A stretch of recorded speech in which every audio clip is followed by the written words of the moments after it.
केंद्र में लगातार तीसरी बार भारतीय जनता पार्टी की सरकार बनने के साथ ही नरेंद्र मोदी को लगातार तीसरी बार देश का प्रधानमंत्री चुना गया, जिसको लेकर रामानुजगंज में भाजपा के कार्यकर्ताओं ने जमकर जश्न मनाया। बता दें कि भाजपा के शपथ ग्रहण समारोह को प्रोजेक्टर पर देखने के लिए नगर के चौक पर बड़ी संख्या में लोग शामिल हुए। बता दें कि छत्तीसगढ़ में लोकसभा की 11 सीट में से 10 सीटों पर भाजपा का कब्जा रहा।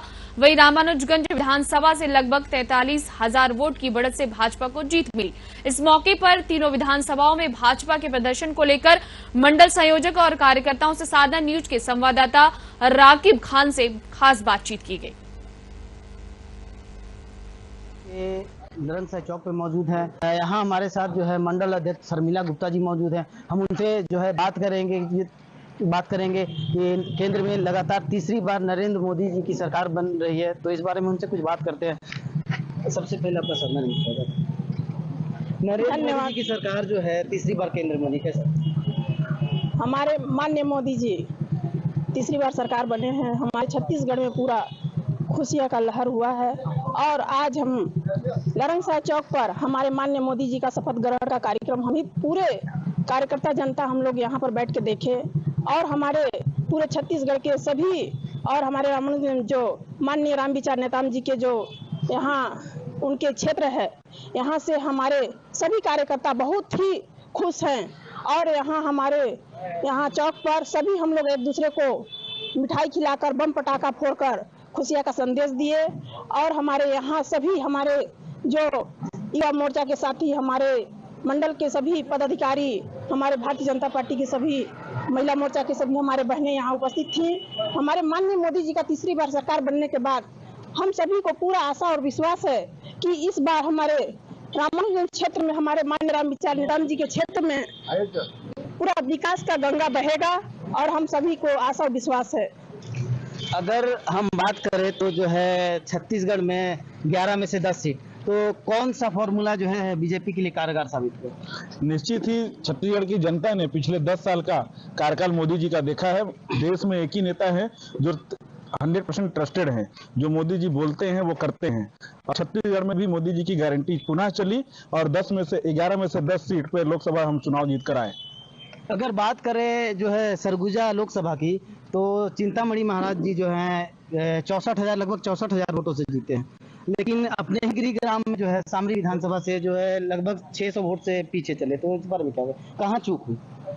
चूक वाली बात नहीं है, कहीं ना कहीं भारतीय जनता पार्टी जो इस बार सरगुजा लोकसभा में 64,000 वोट से जो चुनाव जीती है वो कम मार्जिन नहीं है। हमारे रामानुजगंज विधानसभा की बात की जाए तो यहाँ से लगभग 43,000 वोट से चुनाव जीते हैं और जिन कमियों का आप बात कर रहे हैं, निश्चित आने वाले समय में उन कमियों को दूर किया जाएगा और पुनः आने वाले जो चुनाव है, और नगर पंचायत का चुनाव हो या पंचायत चुनाव हो, उसमें भारतीय जनता पार्टी पूरी ताकत के साथ चुनाव लड़ेगी और उन कमियों को भी दूर करने का पूरा प्रयास किया जाएगा। बीजेपी का नारा था इस बार 400 पार का, लेकिन कहीं ना कहीं जो नारा जो है मोदी जी की लोकप्रियता कहीं ना कहीं कम होती दिख रही है, क्या कहें?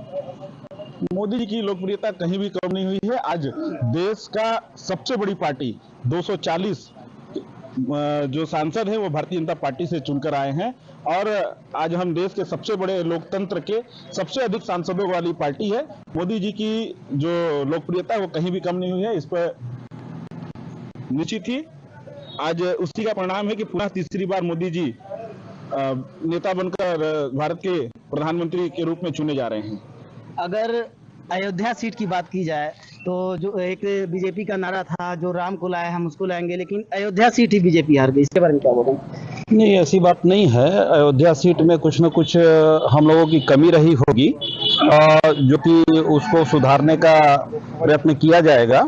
अयोध्या सीट हम लोग हारे हैं, उसकी समीक्षा होगी और उस पर मंथन करके देखा जाएगा कि हम लोग उसके लिए क्यों हारे। नहीं तो हमने जो काम किया है वो वाकई तारीफ काबिले है, जो कि जनता इसको नकार नहीं सकती। आज जो लोग मोदी जी को वोट नहीं दिए हैं या भारतीय जनता पार्टी को वोट नहीं दिए हैं, आज वो लोग भी पछता रहे हैं कि हमने गलत किया है। अगर जो है हम छत्तीसगढ़ में बात करें तो 10 में से 11 सीट जो आई है, तो कहीं ना कहीं जो है छत्तीसगढ़ के लोगों ने जो है बीजेपी के ऊपर पूरी तरीके से विश्वास दिखाया है, तो क्या बोलेंगे इस बारे में? जैसा पिछले विधानसभा चुनाव में ऐसा प्री पोल में बताया जा रहा था कि यहाँ पे कांग्रेस की गवर्नमेंट बनेगी, और ऐसा नहीं हो पाया। और चूंकि बीजेपी पे ट्रस्ट है सभी को, भारतीय जनता पार्टी के सभी लोगों ने मिलकर के काम किया और ये सत्ता में आई, उसी का परिणाम है कि पूरे 11 में से 10 सीट भारतीय जनता पार्टी ने पूरी मजबूती के साथ में अपने पक्ष में किया। अगर युवा शक्ति की बात करें तो युवा शक्ति में काफी जो है लोगों ने, युवाओं ने जो है एनडीए की सरकार पे भरोसा दिया, क्या कहेंगे? जैसा कि हम सभी जानते हैं कि हमारे माननीय श्री प्रधानमंत्री नरेंद्र मोदी जी के नेतृत्व में अभी सरकार फिर से तीसरी बार केंद्र में बनी है।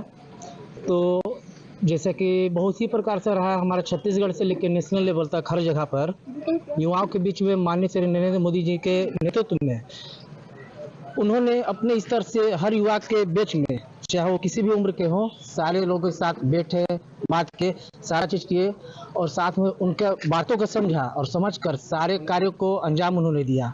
युवा एक तरह से छत्तीसगढ़ में देखा जाए ना तो माननीय श्री नरेंद्र मोदी जी को युवा ने बहुत ही दिलो जन से चाहते हुए अत्यधिक मात्रा में वोट दिया है और निश्चित ही मतलब कि 11 में से 10 सीट जीते जरूर हैं हम लोग, 11वां भी हम लोग जीतने ही वाले थे, लेकिन उसमें थोड़ी सी कुछ चूक हुई।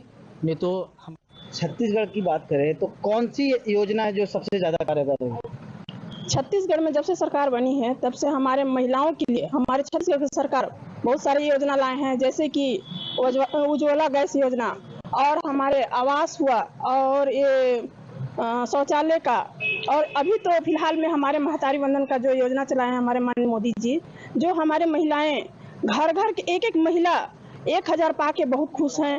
और उज्ज्वला गैस में देखिए पहले हमारे महिलाएं बहुत सारे त्रस्त रहते थे खाना बनाने में, और अभी हमारे महिला जल्द में ही गैस से खाना बना के अभी सभी काम काज करके अपना काम में भी निकल जा रहे हैं। हमारे मोदी जी का और हमारे छत्तीसगढ़ के सरकार और हमारे यहाँ के माननीय रामविचार नेताम जी के सरकार जो हमारे महिलाओं के बारे में इतना चिंता कर रहे हैं, मोदी जी हैं तो मुमकिन है।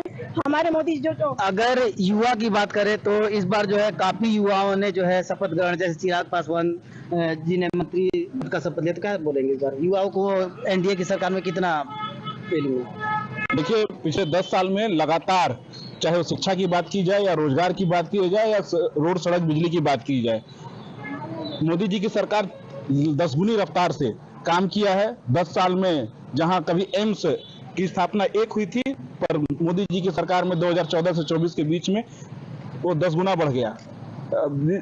रेलवे की बात की जाए, रेलवे 100% इलेक्ट्रिफाइड हो गया। आज हजारों किलोमीटर का जो NH है लगातार उसका निर्माण हो रहा है।